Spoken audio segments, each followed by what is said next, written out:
Welcome back to Scouching's 2024 Prospect Pyramid Series. Today we're looking at the Calgary Flames. What we do in this series is look at an NHL team's overall prospect pipeline and just group the players into various tiers and just take an overall high-level look at how things look going into the season. What I define as a prospect is players within 5 years of their first year of draft eligibility who also have not played more than a season on an NHL roster, and the tiers break down as follows. Franchise is essentially players that you never ever trade. Core is players that will be in your lineup in a very important role and you would really not like to have to trade them unless you have to. Depth is much wider, of guys that play maybe second, third, fourth line and just fill out your roster day in and day out and you like having them around. Maybes are players that could maybe get to the NHL and play a certain role if things go well, and they're not quite long shots, but they're not quite sure things either.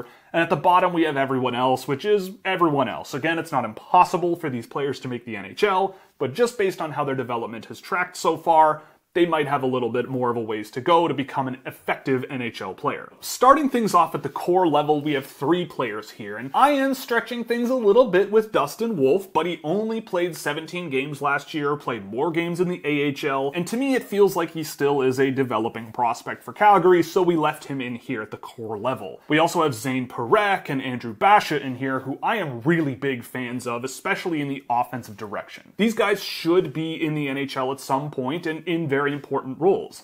Basha is a bit of a boomer bust type player, and I think that there is an argument to be made that maybe he deserves to be maybe further down the depth chart for me, but I do think that the upside is high enough that he could be a top 6 NHL forward that scores and scores and scores, and people really like paying tickets to go and see him. Moving down the pyramid, we go to the depth category, and again, Matvei Gradin, who they drafted in this year's draft at the end of the first round, really is riding the line here between that and a core player, but I feel like the downside in his game is big enough where he is a bit more of a question mark than the players higher up on the board. We've got Luke Misa in here, who some might see as a long shot, but on my team, he could play in my bottom 6 at the very worst any day of the week with the speed and forechecking ability he has.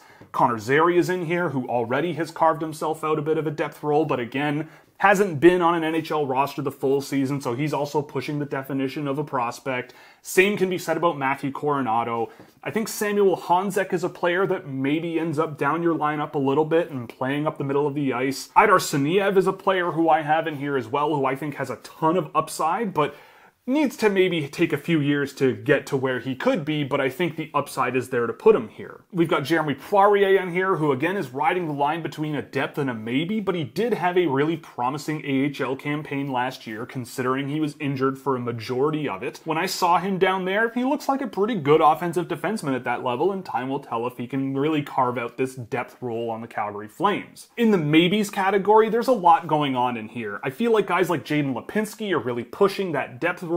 Maybe they could be bottom 6 players here. Jacob Battaglia is up that alley. But there are also players here with a lot of upside and a lot of downside. Look at Yoni Yermo, for example, a player who I've loved forever, but just has not developed as I thought he would. And I think that if he can lean a little bit more into the offensive game that seems to have completely disappeared from his game, there might be something there. But Hunter Brushtovitz and Henry Muse, I think, are a little bit of a long shot to make the NHL, but the upside is there. And the same thing can be said about William Strumgren, who I felt had a really good back half of the season and a really good playoff with the Wranglers, and we'll see what happens. The Calgary Flames will probably have some open jobs, and I'm not saying Strumgren will win a job, but he maybe could, which puts him in this category. In net, they've got Daniil Chechelev and Kirill Zarubin at this level. I've been a really big fan of Zarubin. I think he's got a ways to go to make the NHL with a lack of athleticism, but he's really big, tracks rebounds really well, tracks the puck really well, and just does a lot of things well and saved a lot of pucks this season, so who knows what happens. And Daniil Chechelev has just come along step by step and been a pretty good goaltender, so maybe there's something there. Down here in the everyone else category, we have everyone else. Now, I know Jan Kuznetsov played games, but